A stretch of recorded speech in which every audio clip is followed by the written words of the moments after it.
So this is my 2025 Ducati Panigale V2S. I picked it up on Thursday. It's currently Sunday, so I've had a couple days on it. As you can see, it's just about 250 miles on the clock now. I just wanted to give my brief review, I suppose. But before we do that, I have a mildly interesting story about the bar end weight on this bike. So as I was saying, I guess the dealership didn't put my bar end weight on correctly, and at some point it wiggled itself free. I did have it when I got back from the dealership. I picked it up Thursday night, went home, had dinner. I had it at that point, and I went back out for a ride at night, and on a GoPro Hero 11 I don't have the best night footage, and I wasn't really looking down at my bars, so I couldn't tell when it fell off. I just knew that I had it when I went out that second time, and when I got back I didn't have it. So I went on about a 15 to 20 mile ride. I don't know exactly how long it was, but it's quite considerable, and I didn't think I'd find it, so I immediately just went on the Evotech website and bought some lever guards and some levers to replace the bar end weight. But on Friday night, went back out at night after work, and couldn't see shit.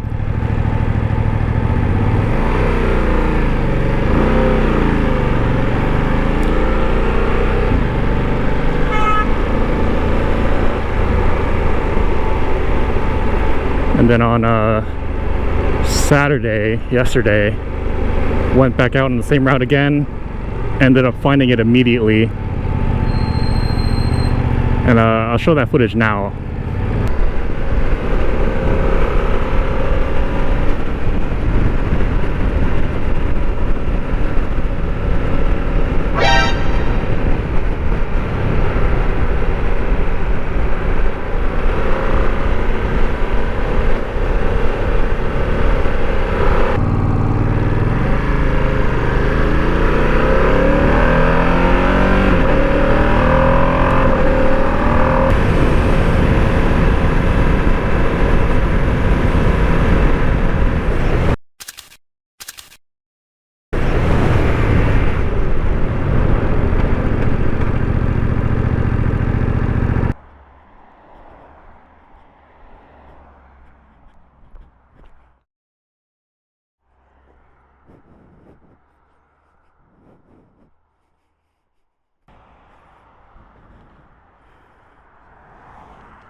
I'm still in disbelief that I found that. It's been a whole 2 days.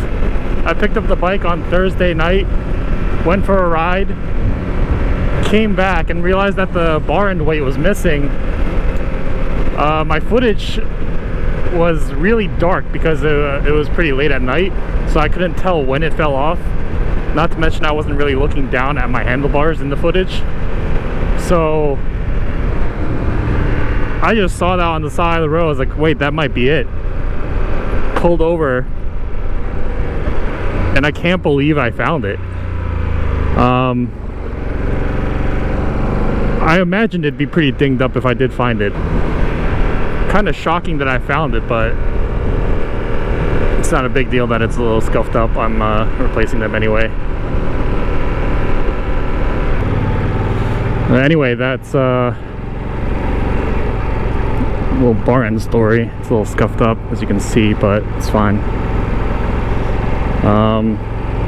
I'm at the 250 mile mark now, and I thought I'd make a review. I wasn't sure if I was gonna post anything to YouTube, but might as well give it a shot. I'll talk about my dislikes when I get off in a few minutes. And there's not many. It's they're quite nitpicky actually.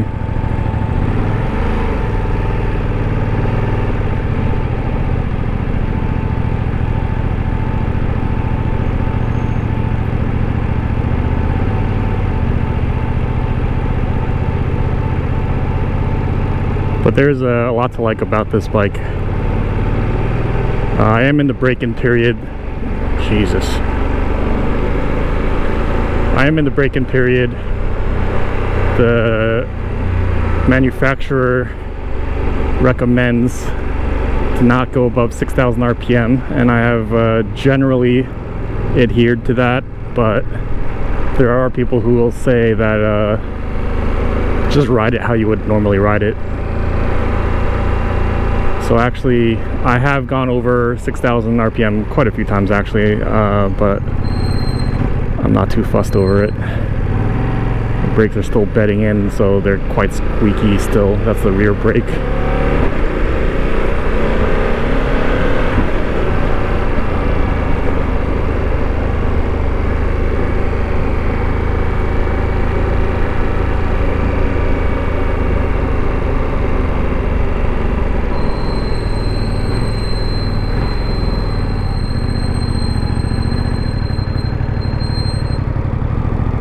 I'll talk about the heat first. The heat is not bad. I've been kind of sitting in city traffic. It's been, I'll say, light traffic, and I am feeling it on my legs, but it's quite nice. It's not an uncomfortable warmth. If you do get, oh my god, this road is so bad.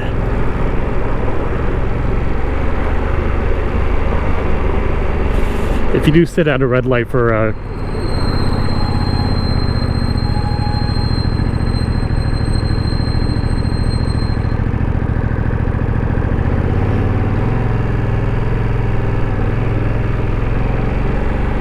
if you do sit at a red light for quite some time, it'll start to get a little toasty, but overall it's really not bad.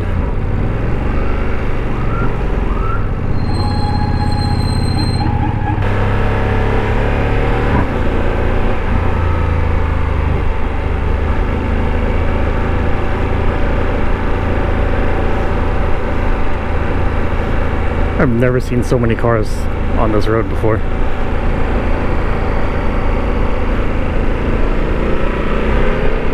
Yeah, heat is not bad. It's actually quite nice right now. It's an air temperature of 77 according to my dash.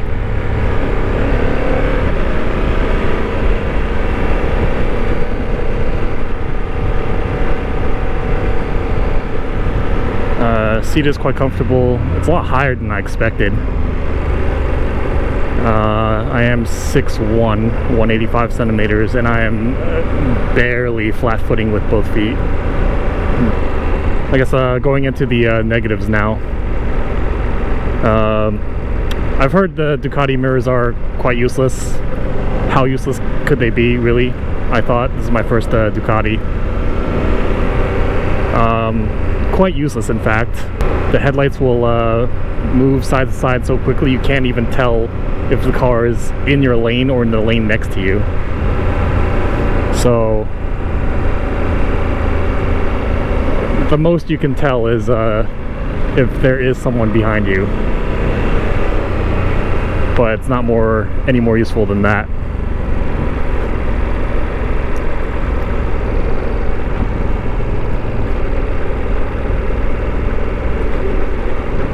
The dash is quite nice. Occasionally I'll switch to the Road Pro mode.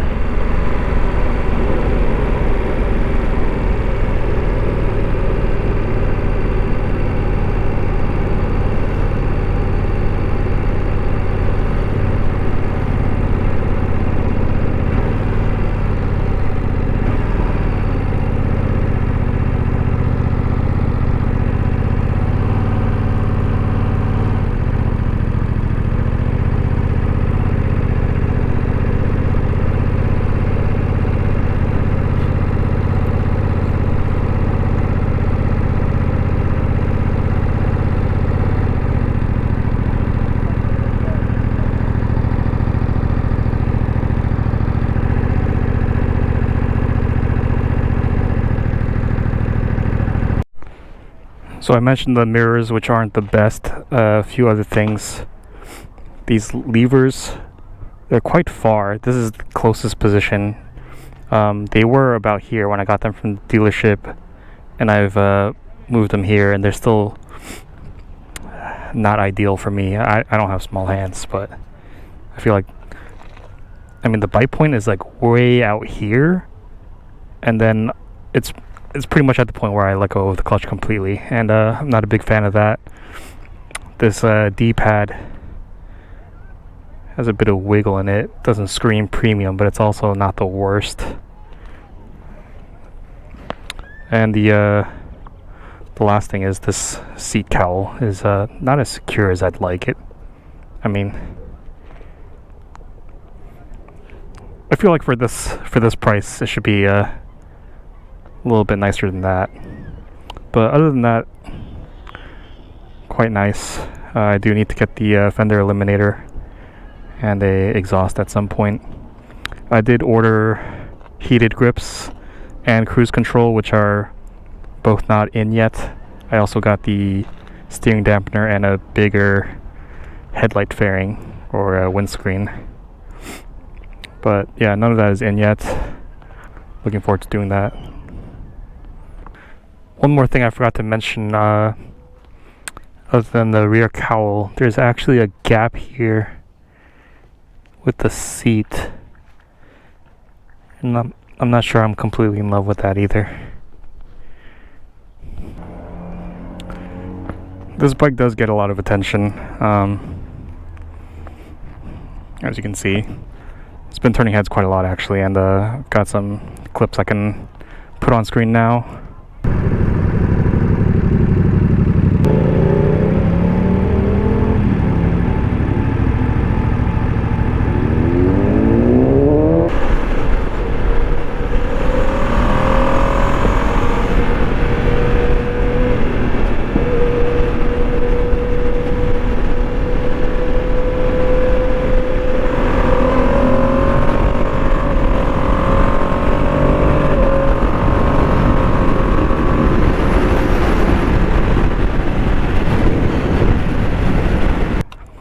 There's more clips, but like I mentioned before, my night footage isn't that great on the GoPro, and you can't really make out anything.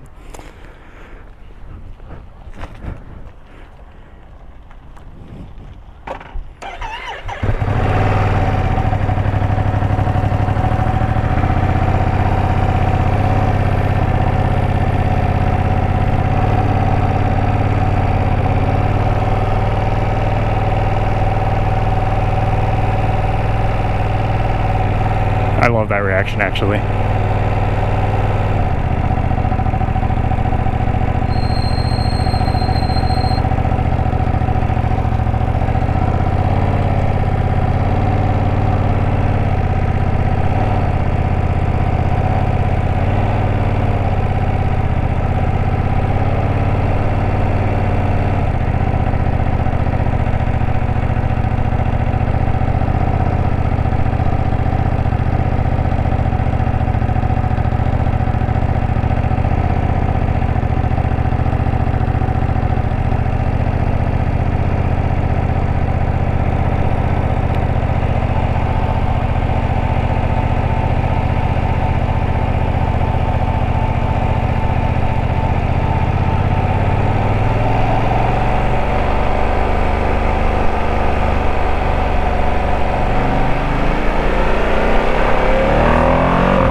I have heard from a few friends who have a V2 as well that they've had some issues shifting down with the quick shifter, or having the engine shut off randomly. I haven't had any issues with that. Apparently that's fixed with the software update, which I'm getting at the 621 mile first service. I haven't really had any issues with the bike. It's been great to me so far. I am moving up from R3, which was my first motorcycle. I was on an R3 for 2.5 years, put 9,000 miles on it before getting this Panigale. But I think I'll save that for another video. But that's it for today. See you in the next one.